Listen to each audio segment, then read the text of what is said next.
Отпантау басындағы алау, ұран оты, тағзым оты, үміт оты бүгін тәуелсіз елдің алауына ұласты.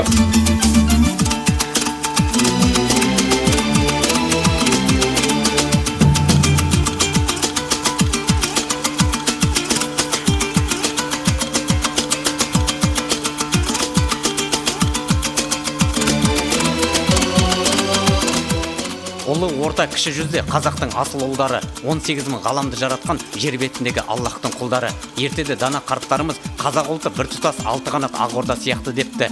Яғни кіші жүз қазақтың кенже ұлы екені барша қазақ жұртына белгілі. Дархан далада мекендеген адай халқы қазақпын деп жүрегі соққанды бауырына басқан, ұлыларын ұлықтап, ұл қыздарын ерсі қылық әдептен тыйып отырды.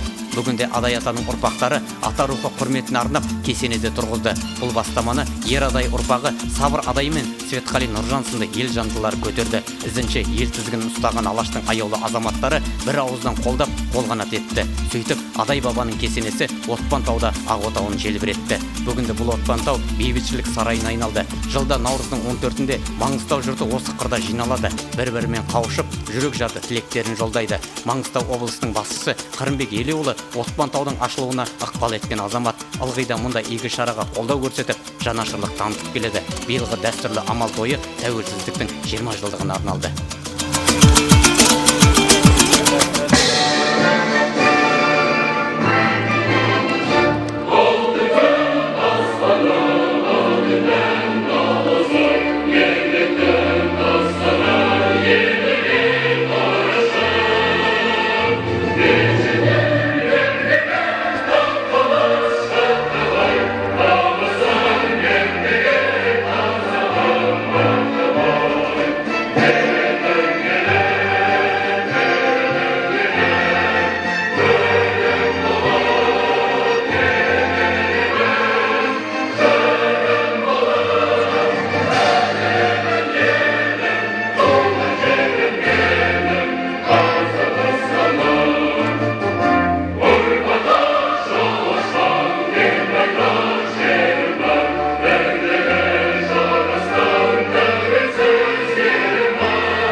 Қадірлі қалайық, қымбатты Әбіш аға, ұзақ жылдар жұрттың жадында сақталып, азаттықпен бірге ортаға оралған өнегелі дәстүр, әдемі әдепке тұғыр болған елдік әдет, аталарының аманаты, амал мерекесі құтты болсын. Айтыңыздаршы, осыдан 20 жыл бұрын елдігімізді танытып, ерекшелігімізді айқындайтын осындай мейрамдарымызды арқаны кеңге салып, емін-еркін тойлай алдық па?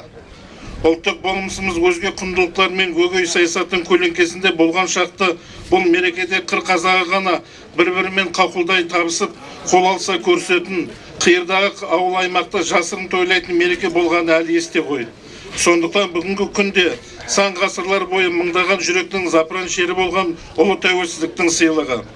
Еліміздегі, облысымыздағы толассыз жаңалықтарды айтқанда халықтың тілегі, елбасының қолдауымен баршамыз жұмылып тағзым отын алаулатып, адай атамыздың аруағын тірілткен, дәл қазір өзіміз биігіне көтеріліп тұрған Отпантау тарихи мәдени кешенінің салынуын атамасқа болмайды.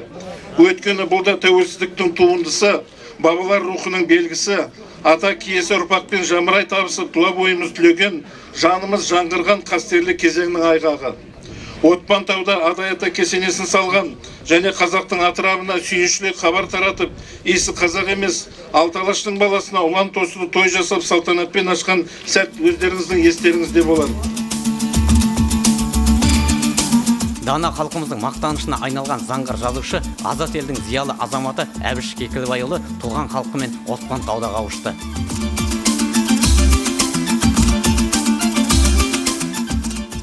Ассалаумағалейкум ағайын. Бүгін сіздердің орталарыңызда тұрғаныма қатты қуаныштымын. Бұл енді бәріміз үшін өте ерекше күн еді ғой. Осыдан 70 жыл бұрыннан бермен қарайғы тарихын Маңғыстаудың мен де білемін, сіздер де білесіздер. Бәрі көз алдымызда өтіп жатты. Біз бүгін Самарқанның көктасы ерейтін күн, амалдың басы. Құдай бірғыстан аман есен шығарды. Енді жақсылықтың көгіне жетсеміз деп қуанатын күніміз еді ғой.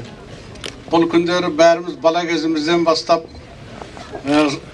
сол кім көп баламен көп кісімен көрсе, сол көп кісінің алғысын алады.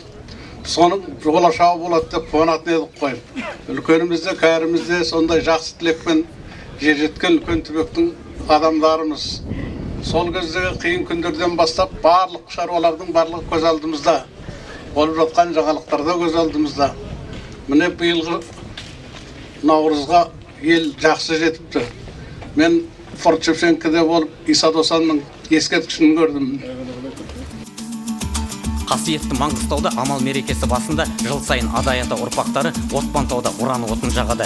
Өткен барыс жылында құнан орыстар тағзым отын тұсандырды. Биыл Ақпан батырдың асыл тұяқтарына бұйырды. Бұл үрдіс тәуелсіз еліміздегі татулық пен бірліктің бейбіт өмірінің бір нышаны. Қаратаудың биік шыңы саналатын Отпантауда Ақпанның ардақты ақсақалы сыр өңірінен ат терлетіп келген Алтын Жаппас ауылының құрметті қариясымен қол ұстасып уран отын жақты. Мұндай оқиға бұрын соңды болмаған. Оның астарында ынтымақ бірліктің белгісі көрініп тұрды.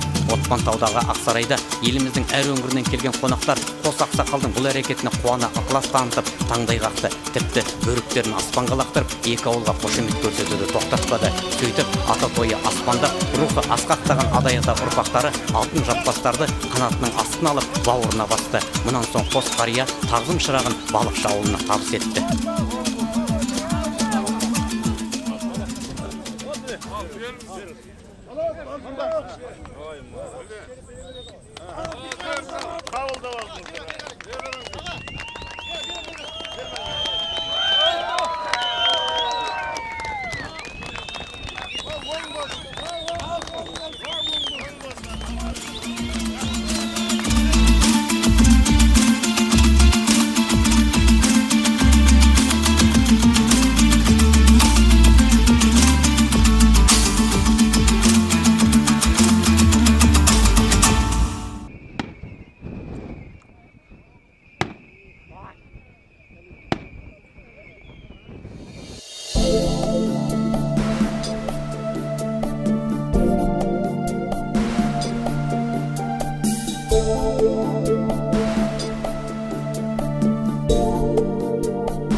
Қаймағы бұзылмаған салт дәстүр атадан балаға, ұрпақтан ұрпаққа жалғасын тауып келеді. Өңір халқы ежелден наурыз айының басында амал мерекесін тойлауды дәстүрге айналдырған. Дәстүрлі нышан көрінісі болып есептеледі. Яғни жасы кішілер үлкендерге құрмет көрсетіп, қол алысып, жағымды жаңалықпен айшықталсын деген ниетпен ақсақалдардан ақбат алады. Тума туыс бауырлардың шаңырағына бас соғып, өткен өкпе назын ұмытып, жаңа жылда жаңа көңіл күймен кіреді. Ассалаумағалейкум қадірлі қауым жамағат. Бүгін міне амалдың көне жылдың шығысы, жаңа жылдың кірісі, амал айымыздың басы, амына елбасымыздың жолдауы, қолдауы менен халқымыздың бірлігі, тірлігінің арқасында, Алла Тағаланың бізге берген бұйрығының арқасында осы жыл сайын елімізге уран жағуын қалыптастырып атқан жайты бар. Соның былтырғы құнан орыс ұрпақтары биыл бізге тапсырып, биыл біз енді Алла қаласа бүгін кеште тағзым отымызды жағып балық жағуына тапсырғалы тұрмыз. Осы келіп атқан міне жаңа жылымыз бәрімізге құтты болғай, берекелі жыл болғай, мерекелі жыл болғай.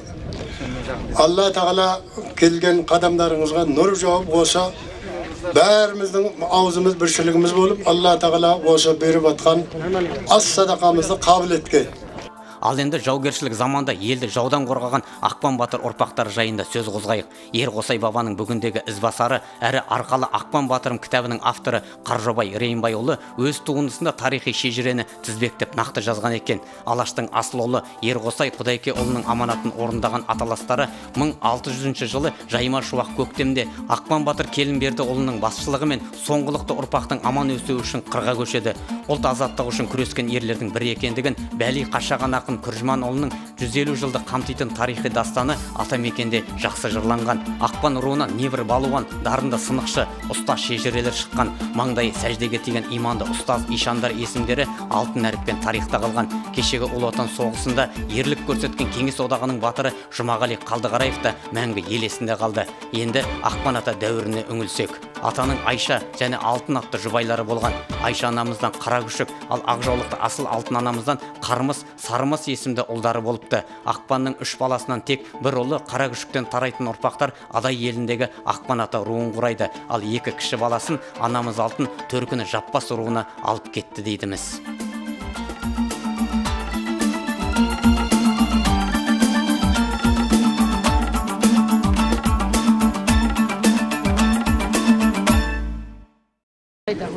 Сөз айтайын Ақпаннан, сырдағы құба Ақталдан, Ақпан деген ауылым аумайтын басқа бақ қонған, қарсыластар Ақпаннан табанға түсіп тапталған, неше түрлі халыққа ерлігі артық мақталған, өмірі тамам болғанша жері жоқ жаудан тапталған деп Ыбырайым ақын айтып кеткендей, сол аталарымыздың ерлігін көз алдымызға елестетіп жырғылып жаздық.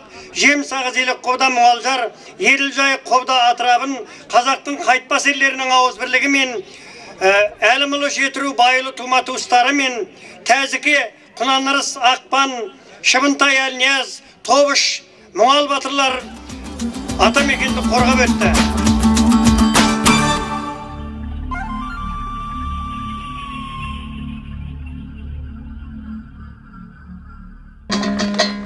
Тарайтын Келімберді Құдайкеден жиналған жарменен жаңа айшалдар, Тәзіке Қосайменен мұңал Тобыш табысып жатқан шығар талай шалдар.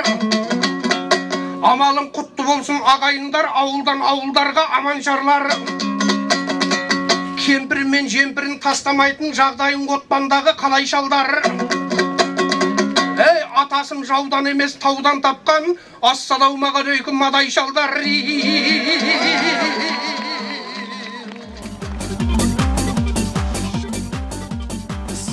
Жеті атасын білу әр қазақтың бойындағы қасиет. Бабадан қалған дәстүрді ұстанып, қазірде Ақпан ата ұрпақтары тату тәтті ғұмыр кешуде. Қуанса да, қайғырса да, тума бауырлардың қасынан табыла білетін киелі ауылдың бірі. Халқымызда Тәңірімен жолыққың келсе, тауға бар деген сөз бар. Өйткені биікке шыққан адамның жанары тек кеңістіктің ғана шартарабын шолып қоймайды, өзі өмір сүріп келе жатқан тіршіліктің арғы бергісін бағамдайтын уақыт мінберінен көз салады. Осы тұрған Отпантау күнде көріп жүргенімізбен жоқ қарап келетін шоқтықты шоқ сияқты болып сезілгенмен, адамзаттың санасына 1000 жылдап орныққан әйгілі биіктердің бірі. Сөз соңында айтарым, құрметті бауырлар, ынтымағы бірлігі мықты елді жауда дауда ала алмайды, ал саяқ жүрген таяқ жейді депті. Ертеде би төресі Төле би, туысы бірдің уысы бір. Ендеше алтаудың алауыздығын емес, төртеудің түгелдігін тілейік.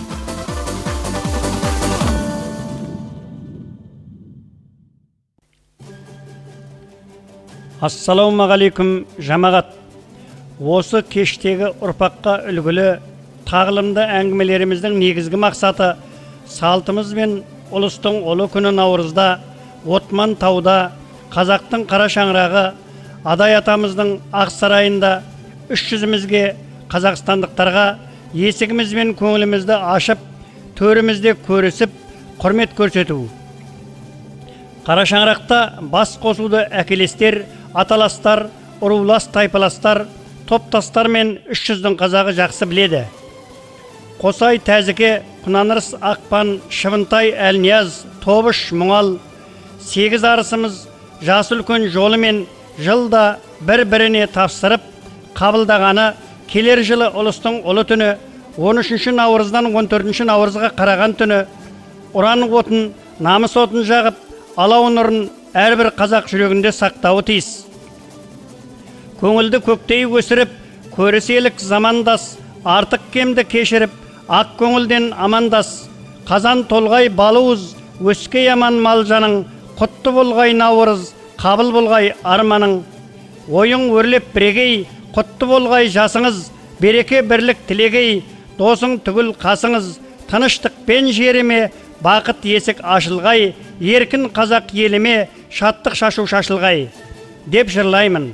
Биылғы 2011 барыс жылынан қоян жылына ауысар сәтте кезегімен Кәрімберді ұлы Ақпан батырдың ұрпақтары аз да болса саз болып, ұлыстың ұлы күні 13-14 наурыз күндері сізге, бізге қызмет істейді.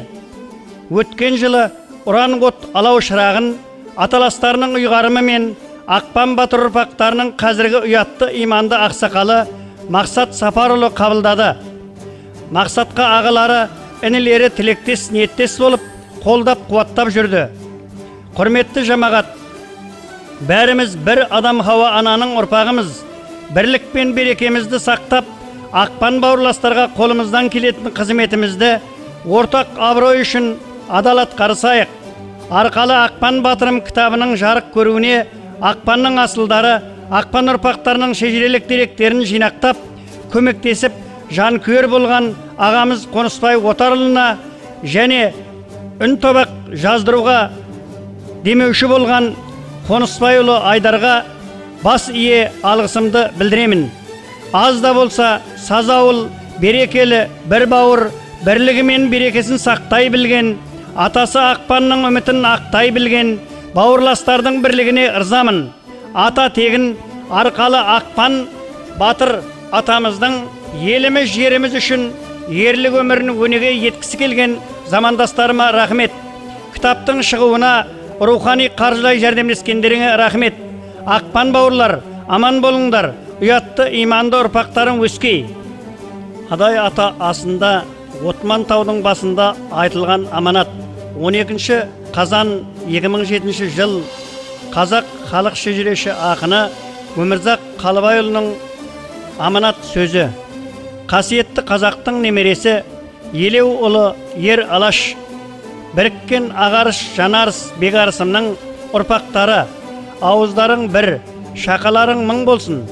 Имам Ағзамның сүнни жолымен, қазағымның киелі тілімен және сом алтындай салт дәстүрімен ұлт болып ұйырсыңыз деген қанатты сөзін негізге алған азаматтарымыз алаш ұрпағын арманына жеткізеді. Піріміз, бейіміз ер қосай Құдайке ұлының аманатын орындаған аталастары шамамен 1600 жылы көктемде Ақпан батыр Келінберді ұлының басшылығымен соңғылықты ұрпақтың аман өсуі үшін қырға көшеді. Ақпан батыр Келінберді ұлының ұлт азаттығы үшін күрескен ерлердің бірі екендігін Бәли Қашаған ақын Күржіман ұлының 150 жылды қамтитын тарихи дастаны Атамекенде жақсы жырланған. Ақындардың жыр толғауларында Ақпан батыр Келінберді ұлының аты ретті жерінде аталған.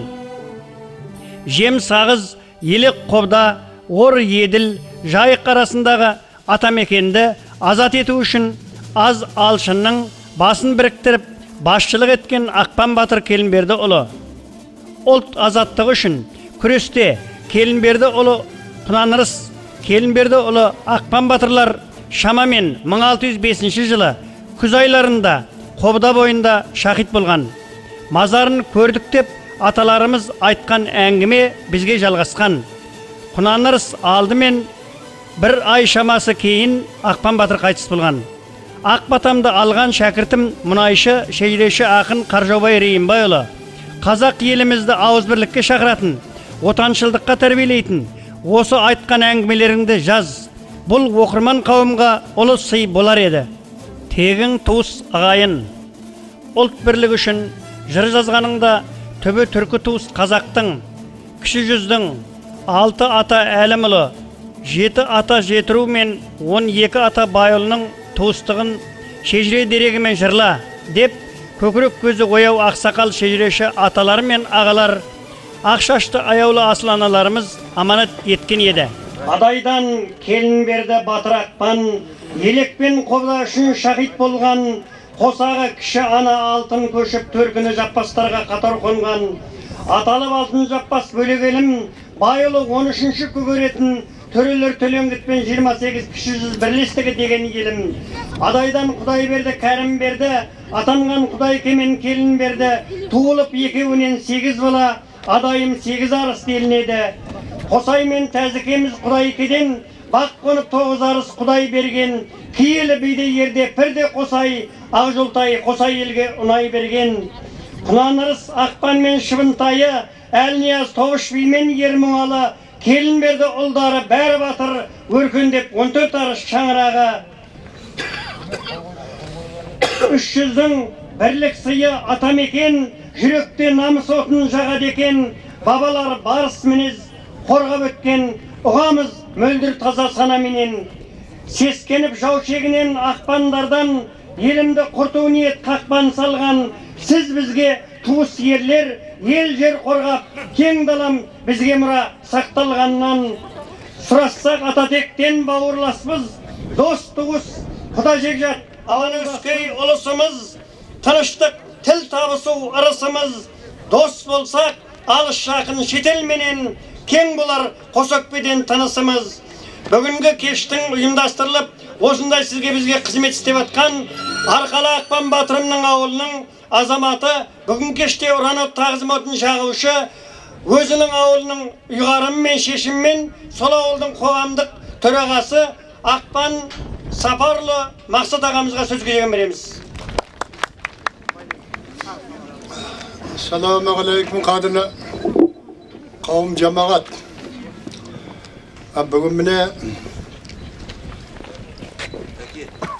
амалдың көне жылдың шығысы, жаңа жылдың кірісі, амал айымыздың басы, амына елбасымыздың жолдауы, қолдауы менен халқымыздың бірлігі, тірлігінің арқасында, Алла тағаланың бізге берген бұйрығының арқасында осы жыл сайын елімізге Құран жағуын қалыптастырып атқан жайты бар. Соның былтырғы құнын орыс ұрпақтары бізге тапсырып, біз енді Алла қаласа бүгін кеште тағзым отымызды жағып балық жағуына тапсырғалы тұрмыз.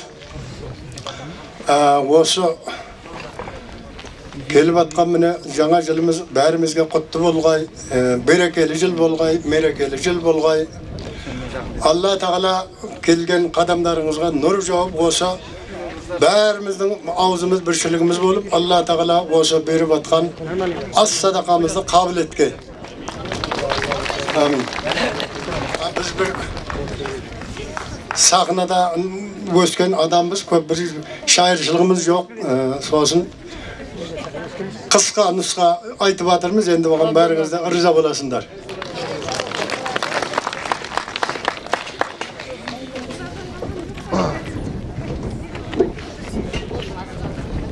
Ислами сүнна тұрағы, софылық білім бұлағы, Маңғыстауда пір бекет, Алланың сүйген шырағы, айналайын пір бекет, қысылсам қолда тұр демеп, адассақ жолға салғайсың, рухың менен жүр жебеп. Сайын Назарбекұлының Бекет ата туралы толғауы орындайтын Кәусар тобы.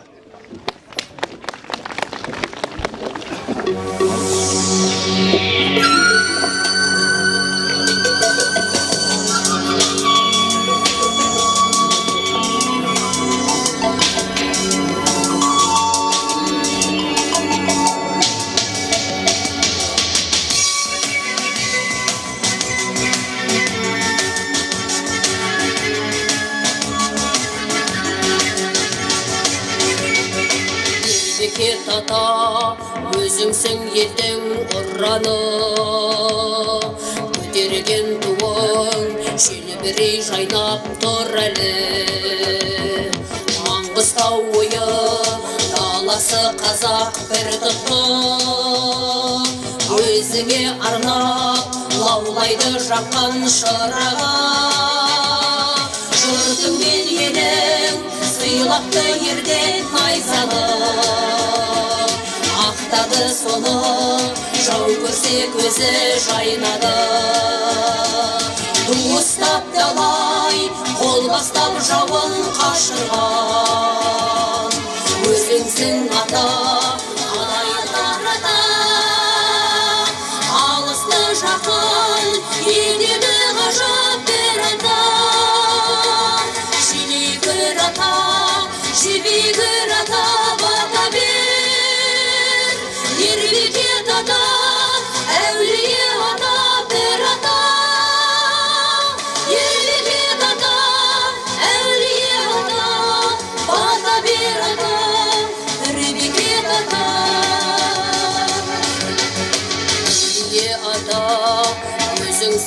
асы дәулеттің, өзіңсің дені тентектеу туған әулеттің. Жатырсың сәлдеп, әлі де жаның сарайын, төртмеші соқан, өнері асқан сәулешім. Антасқан шақта, арыда болған елінің, ұлы қызын қорғап, арқасын тосқан кермен. Адассам бағдар, нұр шашқан темір қазығым, жасы санамыз суарып алар көрігін. Шұғыла шашып, мейірін маңға тарата, алысты жақын, енені ғажап бір ата. Жібегір ата, жібегір ата, бата бер, ербекет ата, әулие ата, бір ата. Ербекет ата, әулие ата, бата бер ата, ербекет ата.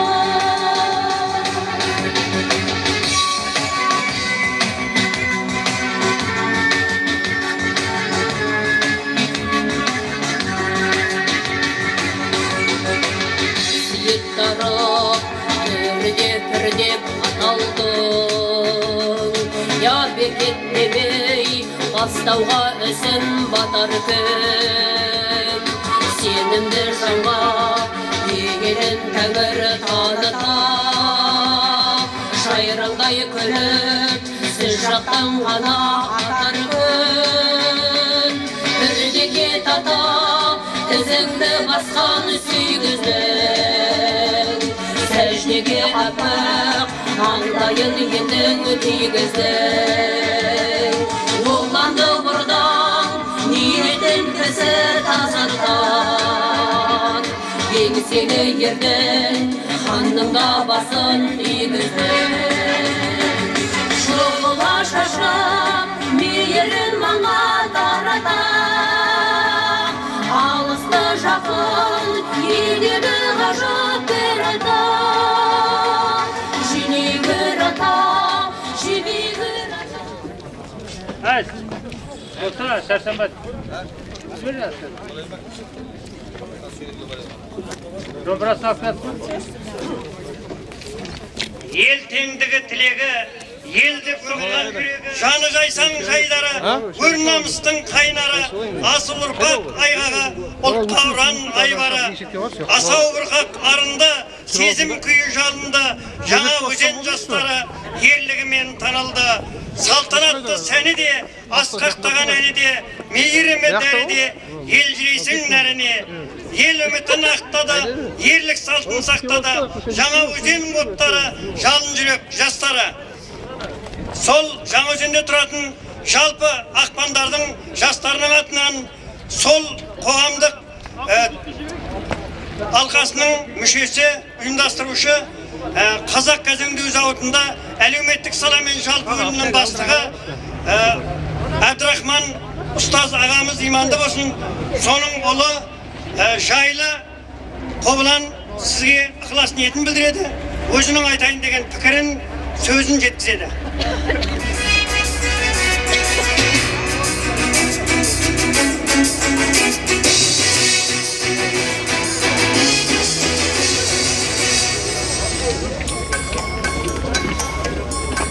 Қадірменді бүгінгі мереке қонақтары, құрметті ағайын.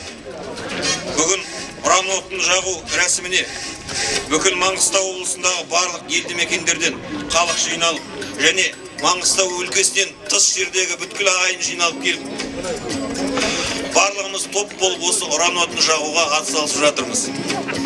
Бәрімізде ата-бабаларымыздың атына беріліп жатқан барлығымызға бүгінгі ас, осы асқа қош келдіңдер. Ата-бабамыз елді, жерді қорғау жолында талай қиындықтардан өтіп, ақ білектің күшімен, көк найзаның ұшымен елдің еркіндігін сақтап, ұрпақтан ұрпаққа жалғастырып осы күнге жеткізе білді. Кешегі советтік дәуірдің 70 жыл бойы ауыз бен құлаққа, екі көзге қойған қақпағының жарасы әлі толық жазыла қойған жоқ. Мәңгүрттік мектебі сабақтарының ызғары санамыздан толық айығу үшін әлдер жылдар санын талап етеді. Сол жылдардың ащы шындығы бізге жанашырлық емес, қатыгездіктің көп болғандығын бейнелейді. Бірақ біз бодандықтан босап, егемендік туын көтергелі 20 жылды артқа салып, ертеңгі күннің айқын көрінісіне кәміл сеніммен қарай бастадық. Осы 20 жыл ішінде ел үлесіне, ел тарихына жоғалып кетуге сәл қалған ұлттық құндылықтарымызды қалпына келтіру бағытында жасалған істер де ел ішінде аз емес. Оның бір мысалы ретінде біздің Маңғыстау өлкеміздің төріндегі осы Отпантауда орнатылған Адай ата кесенесі. Бұл ел игілігіне жасалған үлкен мәнді, рухани берері мол тарихи мектеп, асыл мұра. Бұл болашақ ұрпақтың рухани азығы. Адай ата кесенесін көргенде мен қазақпын деген әр адамның жүрегінде жылу ұялайтыны сөзсіз. Жыл сайын осы Отпантауда орналасқан Адай ата кесенесіне келіп, 13-ші амалда ұран отын жағу 8 арыс адайдың арасында үрдіске айналып келеді. Биыл осы үрдісті Ақпан ата ұрпақтары жалғастырып отыр. Өткен жылы ұран отын Қоңырс ұрпағы жағып Ақпан ауылын тапсырған болса, ал биыл ұран отын Ақпан ата ұрпағы жағып Балықшы ауылына тапсырғалы отыр. Жыл бойына Ақпан ата ұрпақтары қызу дайындық жасап, ағайын арасында жиыннан жиынға ұласқан Ақпан ауылы ақсақалдары кеңесінің шешімі өз ісінің оң бағытын тауып, ағайын арасынан төрағалыққа өткен Мақсат Сапарұлы, ұйымдастыру алқасының жетекшілері Әмет ағамыз, Қонысбай Отар, Қосаман Жайлы және де көптеген ағаларымыздың еңбегімен бүгінгі осы іс нәтижеге жетіп жатыр.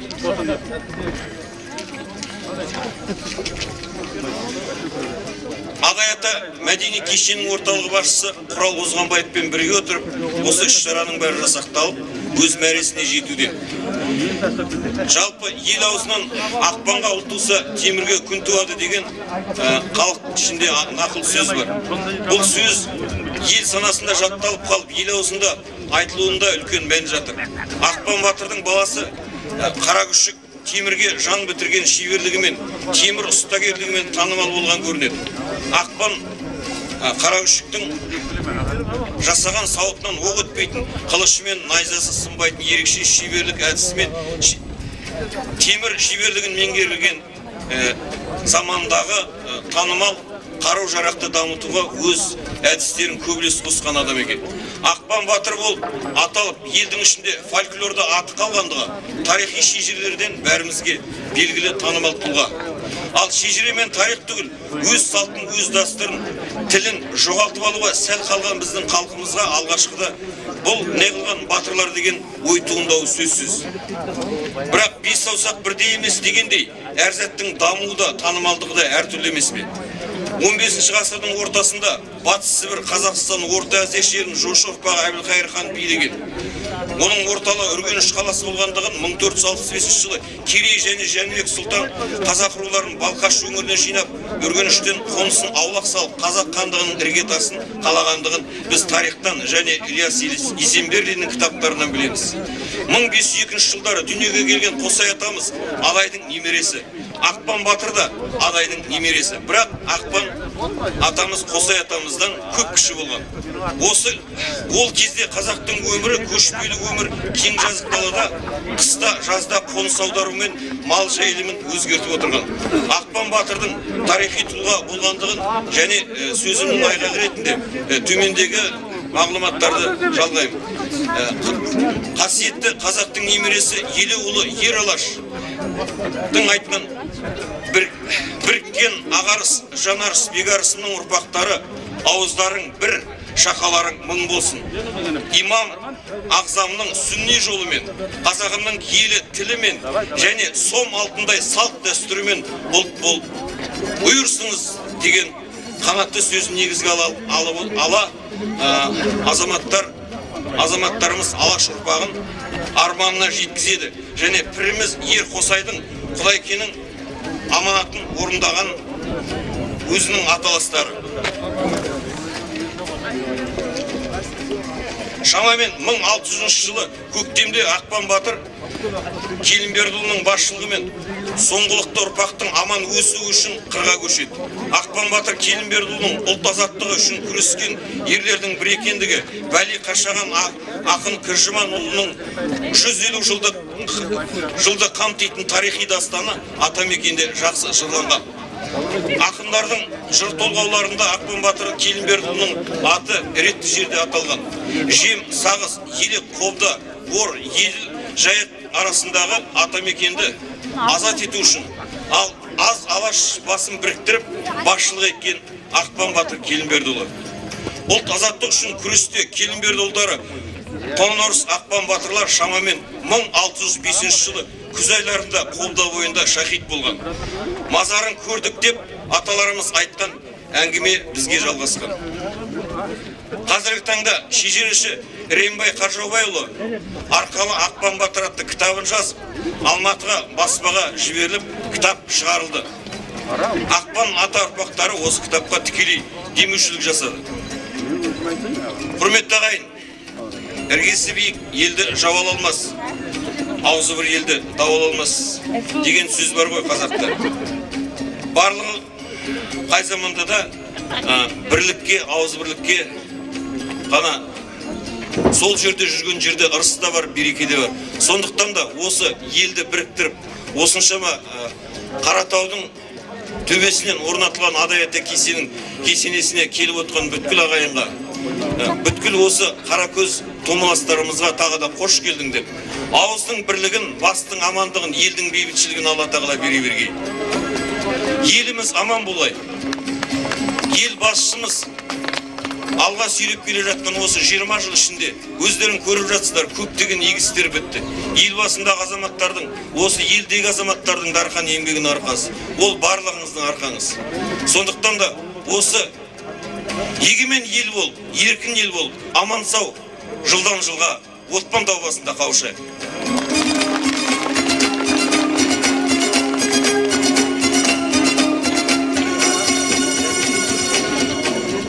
Өсербай мен Тұрғанбай, Сәрсенбайлар нұрланғай, бес қалама белгілі алқада кеңес құрғандай, асыл сөзін арнайтын, жыр бұлбұлым сайрайтын, даңқы артар дарындар, көңіл көкте самғайтын, дегендей, жалпы 12 ата байылымыздың үлкені, жалпы біліп қойғышын айттығы дейік. Шеркешісі Қызылқұрттан Масқар Байбақтала сөз жаппас, Есен Темір Тазберіш Адайдың ең үлкені, немере шөберенің жасыл көні Шеркеш ағамыздың, атамыздың ұрпағы, Бесқалаға белгілі жырау Сәрсенбай Рахманберді ұлы ортаға шығады. Өнер шашуымен. Бүгінгі Аманжұлдыз наурызымыз құтты болсын біріншіден. Мына екіншіден Ақпан ауылдың жиналып атқан құралы, Ақпан ата ұраны қабыл болсын астарың деп, мен 5-6 ауыз енді жыр шашуым бір қабыл алыңдар.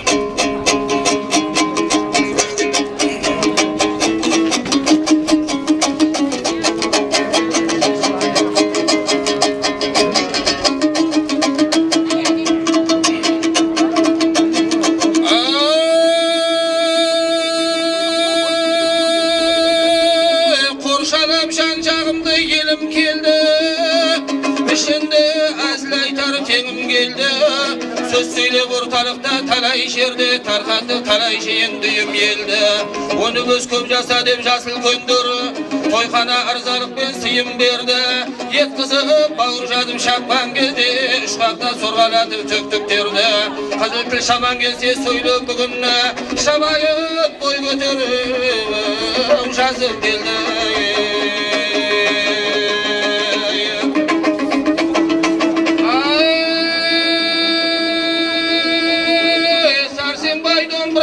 Қолын алды, түрлентіп әбір түрлі жолға салды. Бұл жерге жиналған бүгін ақылды бары, сөйлеген ортаңыздан ақылды бары.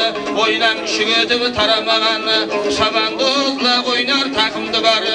Ортаңда сөз сөйлесіп мөлдір өтіп біліндінің ағынды бары. Мінекей қабыл болсын астарыңызда, Ақпан атының асына келіп өтқан бүгін жандарым бар.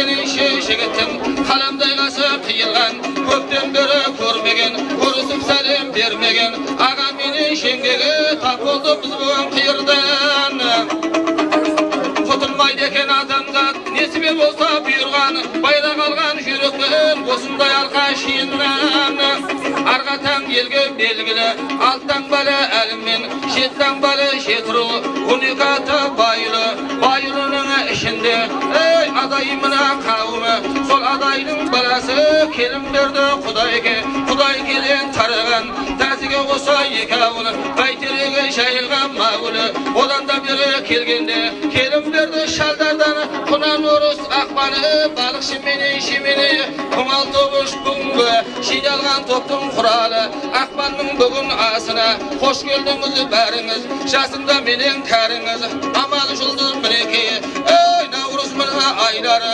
құтты болсын қалайық ортаңызға келгесін әрде бері баяндап сегіз арыс адайдың бір еді аз болса да саз болған ей мына белгілі мынау ақпаным арқаны болып жасынан дүнияға мына шаққан сол шалдардың баласы ей қара көшік атаңнан одан бері келгенде қалмақты мына айдаған қылышын жауға қайраған шемсағызбен қойды жемі ей аржан мынау шағаннан айдап мына зымыстан салған мынау қалмаққа ақпан ата ұрпағы содан мынау тараған ей бөтекпенен шуақбай таң атармен жылыстан ұрыспен жауын жылыстан ортаңызда баяндап содан да туған балдарың белгілі еді-ау шалдарың ей мыңбай ұста күнінде ақпаннан мына ұл туса темірға мына күн туған бармағынан бал тамған өмірден өткен өнерлі сәйки болған қашаннан одан да бері келгенде алды ришан кешегі жуақбай деген ауылдан бұл ақпанның баласы белгілі мына сұрасаң ұстаздық болған күнінде байғаниннің жерінде алланың берген демінде ала құран қолында өзі де ақтың жолында соларда өтті ау дүниеден құмалақшы тәжібай қожада мына кешегі осылар еді күнінде айтқаны мына дәл келген әр уақытты мына белгілерің содан да туған бегдерің жиналып келіп бүгінгі тағы да ойсам ақпандар тағы да мынау жақсылар шығыпты мына ортадан сөйлеген мынау торқадан бермасырықшы кешегі бес қаланың жерінде алдына келген адамды орнына мынау салдырған белгілі мынау сынықшы бұл да өтау дүниеден белгілі мынау атаңыз қабылда бұған батасы одан бері келгенде қалды қарай ұлдары жұмағали батырыңы қан соғыстың кешінде ей фашисті мына қайтарғаны таңғада мына катуша бізде де мына қан кешіп белгілі болды соларда ей намық дүнияның қызын көре алмай бұл дүниеде жүре алмай шейіт болған қазасы орсия жерінде немісті мына қайтарған қылышын жауға қайрағы тастырып мынау ар жағы елменға қарай айдаған аты қалды артына сол сияқты асылдың бүгінгі мынау ұрпағы айдарұлы сафарым бармағынан балтамған өнерлі болған күнінде алланың берген демінде айтып өссем бұл жерде әтіржан бақсым кешегі ар жағы мына түркменбен өзбекстан жеріне бес қаланың еліне ей атақты болған халыққа ата шыққан арқа солардың бүгіні ұрпағы жиналып бүгіні ас берген жиналған бүгіні ақпаным құнан орыс кешегі бастап мына бергені сабыр мына адайым көтеріп мынау кесені бүгінгі мынау адайым отпан таудың басында көңіл шаға баққан жер құран отын жаққан жер қабыл болсын астарың жиналған бүгін құралымны бүгінгі мынау белгілі ақпан адай ұранымны құтты болсын бүгінгі наурыз мына айларың кемің жоқ шалдарың содан да туған балдарың жүгіріп мына жүріпті қызмет етіп бүгіліп осы аста бүгінгі қызмет етіп жүгіріп осылайша сендерге қағаз жазып қаралып шығармасам да ортадан арна өтім тойыңа сәрсенбай мына жыраудан сона тұрған берекелі бейнеуден біздерді бүгіні алдырған сәрсенбай жырау келді деп жыр айтарымызға енді деп мырзаға ретің бүгілген талайда топта жүгірген жан емес едім азамат сөз таба алмай сүрінген мақсат аға бастаған қаржаубай мына рембай ұлы қош жарыққа танытқан мынау ақпанның ар жағы мына бауырлар келіп жатыр бүгінгі Астана мен Алматы Жамбыл менен бер жағы Қызылорда жерінен белгілі мекен елінен бүгінгі мына бауырлар бас қосып мына бүгінгі қуанып бүгін отырмыз жар болғай мына құдайым белгілі мынау адайым саруақтадай баласы келін берді құдайке келін берден тараған белгілі мына ақпанның тарқанбаған құралы құтты болсын бүгінгі жиналған көптің ұраны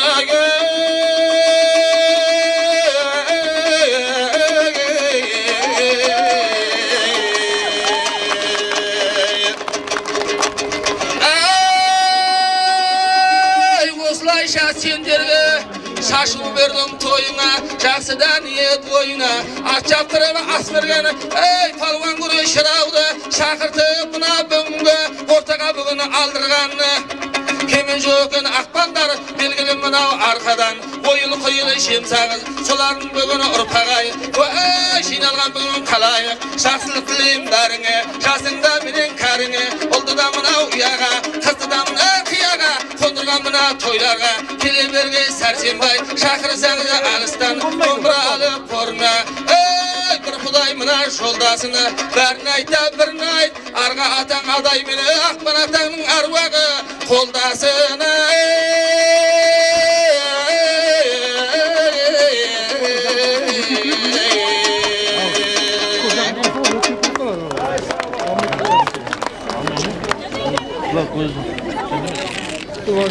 Мұхаммед пайғамбарым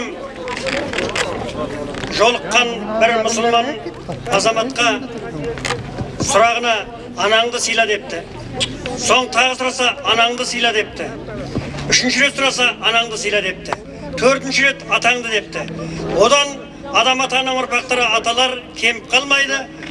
Бәріміздің де адам атаның өзінен бастап осы өмір қызығы, осы өмірдің тірегі, жүрегі, бесігімізді түзейтін, ұрпағымызды иманды өсіретін аналарға бас иеміз.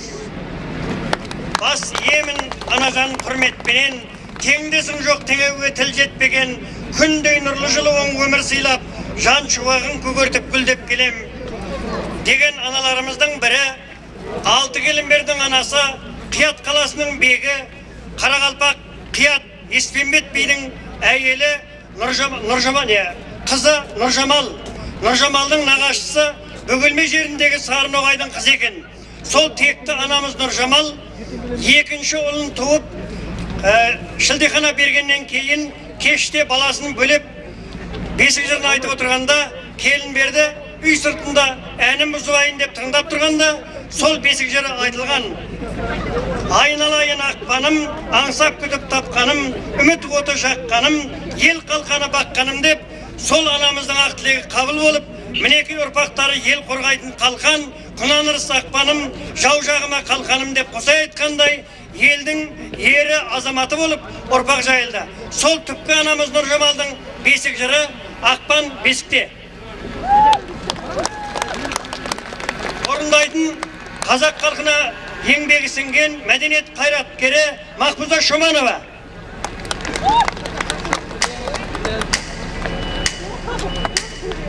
Айналайын ақпаным, аңсап күтіп тапқаным, үміт оты жаққаным, ел қалқаны баққаным, әлди балам әлди-ай, әлди-ай, тыңдап өскін ән күйдай, ақпан жаным сен барда, жаным тәнім балқидай, жаным тәнім балқидай, тірегі бұл жеріңе, жүрегі бұл еліңе, тараны бұл көгіңе, тілегі бұл еліңе, тілегі бұл еліңе, әлди балам әлди-ай.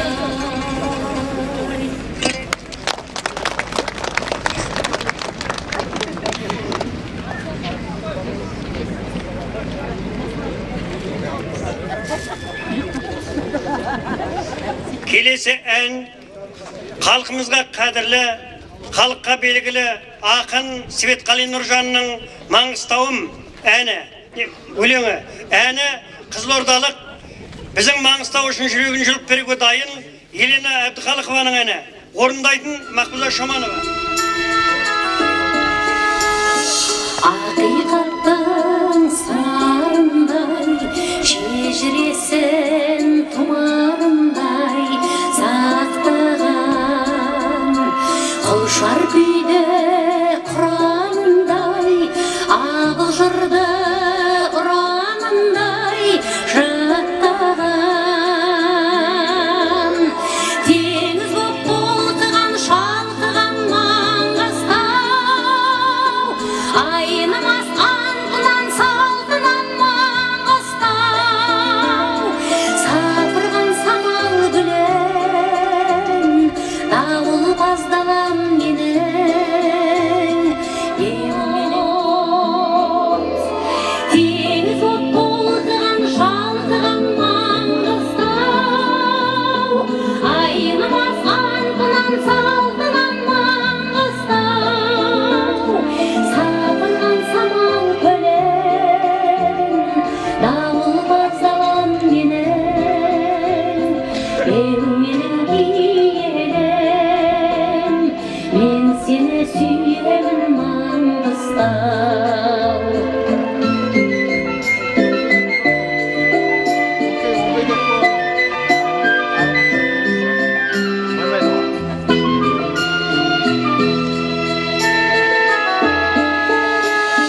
Шындықты айтып бір кездегі, күмбірлейді күмбездегі данадай.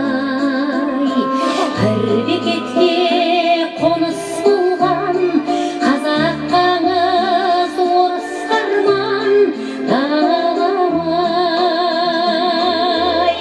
Теңіз боп толқыған, шалқыған Маңғыстау, айнымас антынан салтынан Маңғыстау. Сапырған самал гүлін, дауыл баздаған менің еуменің киелім. Мен сені сүйемін Маңғыстау. Сапырған самал гүлін, дауыл баздаған менің еуменің киелім. Мен сені сүйемін Маңғыстау. Сен аңсап шарқырам Маңғыстау.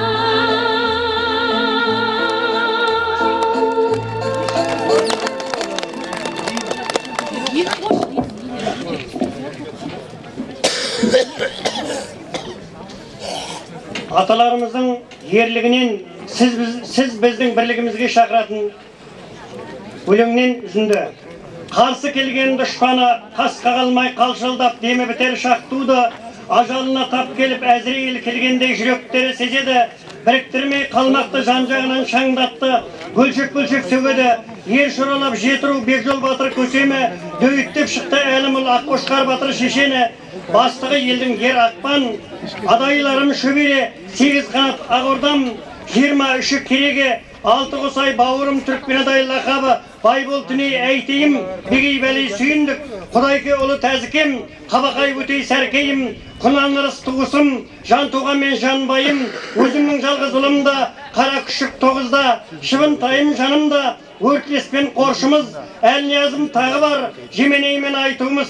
Тобыш бейім қарулы, Оразбегей көбесім. Ерім оңалым олда бар, әлейменен бәйімбет. Шоғы жаулы ерлерім, қорғаным деп сенемін. Артымнан сендер ергенде, көрінбейді кем жерім. Ұрандасаң қосайлап, тауға тасқа өрледім. Ізімнен ерген ерлерім, сендер барда қайғым жоқ. Көңілді шайдай демдедім деп, ата-бабамыз ауызбірлікпен осы атамекеніміз сақтаған, қорғаған.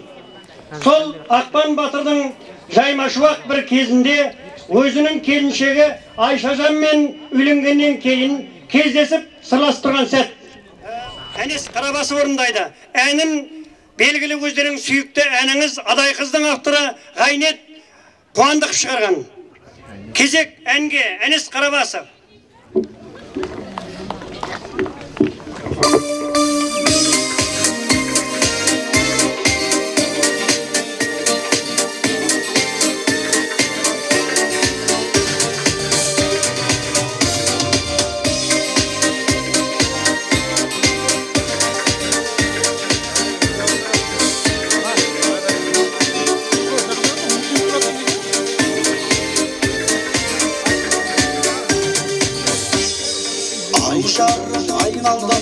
Ayşe canım, asıl ufak dualar jaylanamam.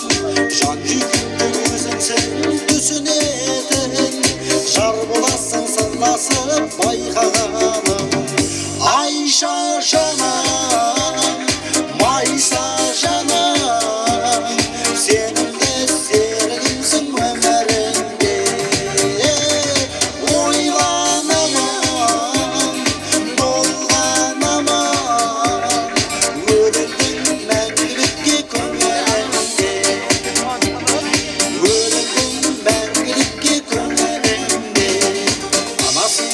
Ayavlar ormanıma, kosar seni akınlar şarlarıma. Kulağatta ortaklar özge yaman, çıkar gayradan kanday şanlarıma. Ayşe canım, Maysa canım, senin de serimsin ömrümde.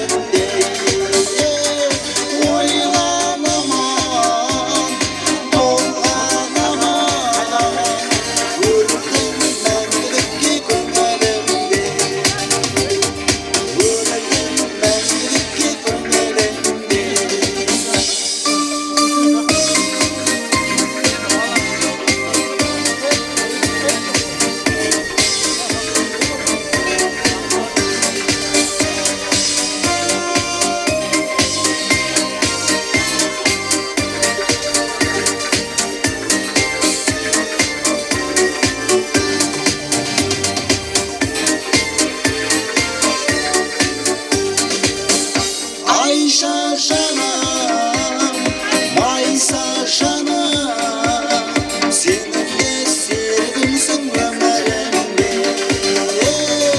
Oynanamam, dolanamam, öldüm mendilikki gönlümde. Öldüm mendilikki gönlümde.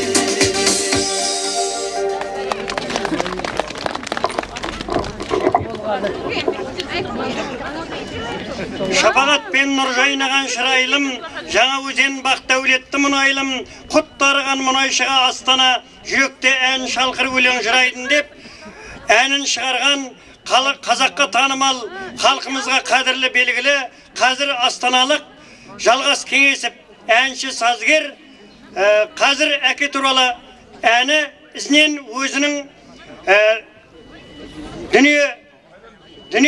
Қайран дүние деген ән орындайды. Әуелі сіздердің құрметіңізге әке туралы ән, ізінен Қайран дүние. Жалғас Кеңесіп, ортаңызда.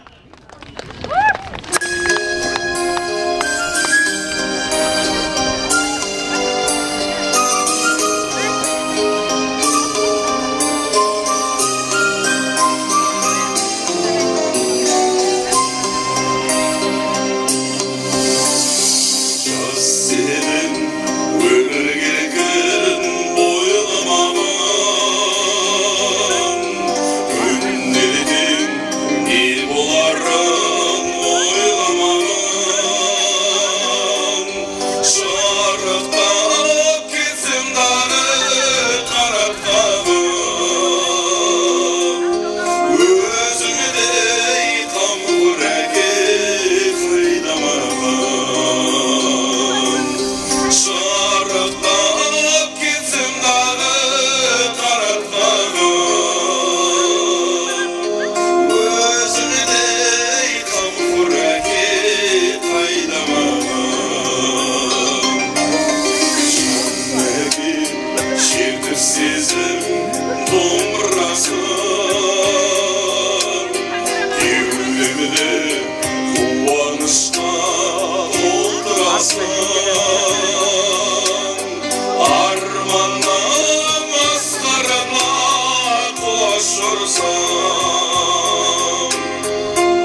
май шетінде бір керемет басқосу болып жатыр.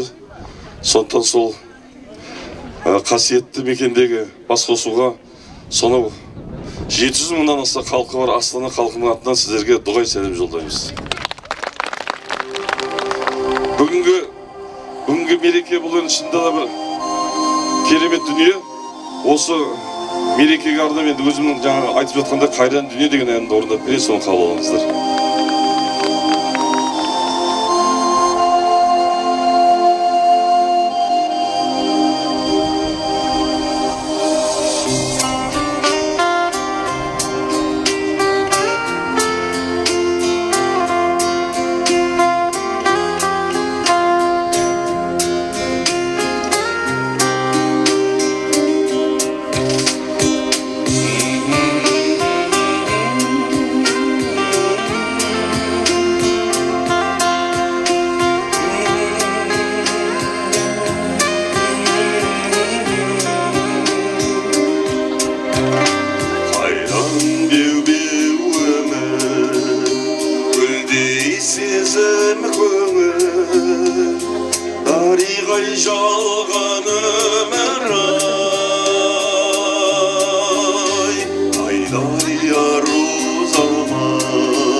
Ауылдың ұрпақтарының жасап жатқан үлкен мәдени шарасы, риза болып жатырмыз, өте ұйымшылықпен ұйымдастырып жатқандарын.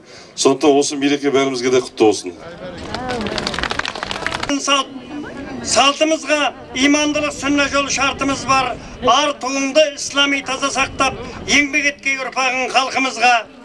Адай атам бірлігін сақтағаймыз, зор сенімін үмітін ақтағаймыз. Адай атам даңқына лайықтап, ұрпақтарды ұятты баптағаймыз.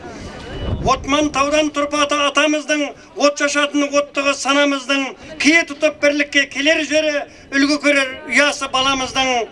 Адай ата ұрпағың Маңғыстауда, жәннатты деп жаныңа алғыстауда, күнә болса кешіргей жарлық ағай, Аллах айтқан көнеміз әр нұсқауға. Аллах жар боп, күш құйғай аруағыңа, нұр шашқайсың мәңгілік жан жағыңа. Мен тілеймін Алладан адай ұрпақ, сай боп өскей, ұлт жанды талғамыңа. Ұраның оты адайдың отманымда, ұрпақ жалғап айналар от шашуға. Ұлы бабам ту тіккен ордасында, ұлағатты ұлы өз жалғасуда. Құрметті замандастар, өзіңізге белгілі жаңа ғана ән орындап кеткен бұрын Жаңаөзендік, қазір астаналық Жалғас Кеңесіптің әні ауылым орындайтын Күнсұлу Назарова.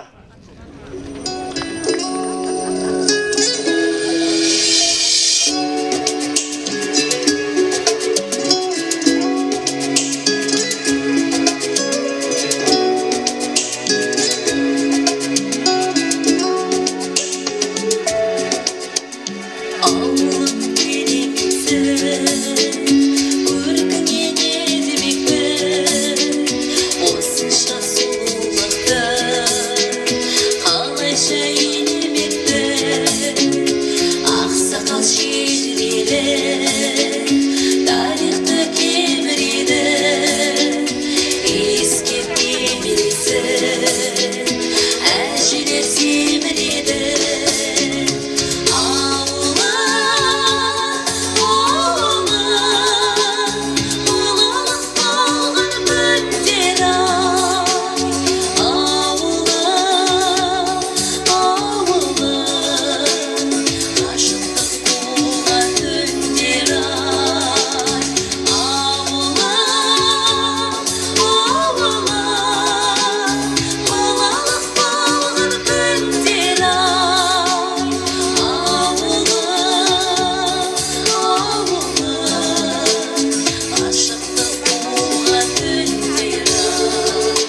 Маңғыстауым атамекен адайға, Маңғыстауым өст өркенде арайла, Маңғыстауым қазаққа бақ мұнайлы, қоныс болған бақыт тапқан талайға. Маңғыстауым қару қайрат құралым, Маңғыстауым ұлт ұйытар ұраным, Маңғыстауым мәңгі ерлік намысты, жан жүректі жалындатар жыр-әнім. Сөзі Темірхан Медетбектікі, терме Маңғыстауым орындайтын Жанар Нұрмұханова.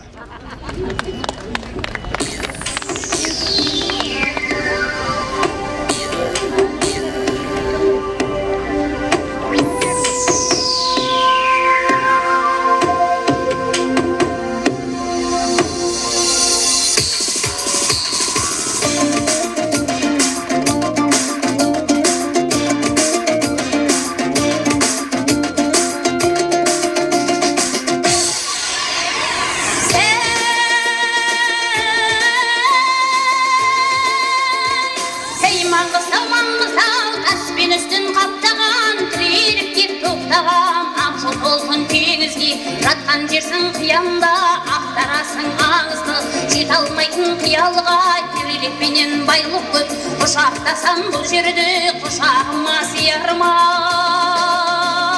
Байлық шалқып төккен жер, аңыз ақпен аққандай, пара терін төккен жер, самалымен аймалап, маңдайымнан өткен жер, тандыр болып кеткен жер, талайларға мәңгілік тағдыр болып кеткен жер.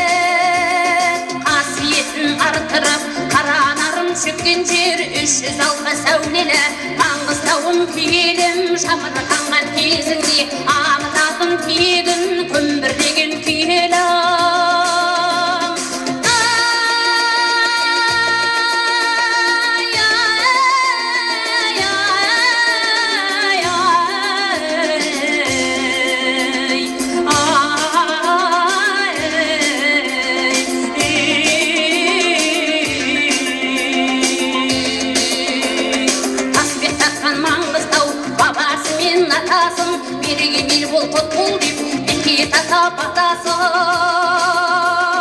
Беке тата дегенді қалай тыныш жатасың, осы жерге аспаннан нұрын төккен жасаған, сөйлеп тұрған жер ғой бұл, досанымен қашаған, әдептілігі бүгінде Маңғыстаудың есімін домбырағып тұр бүгін, тұшар менің есірім.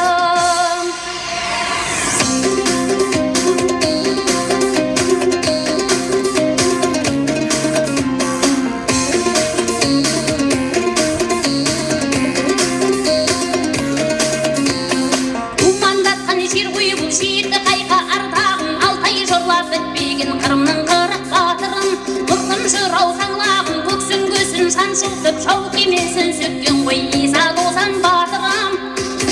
Маңғыстау деп өткен ғой, сәтті құлдай ақын, бере берсін өрістей, көңіл берген ғұлама, кекіл пайда өштей.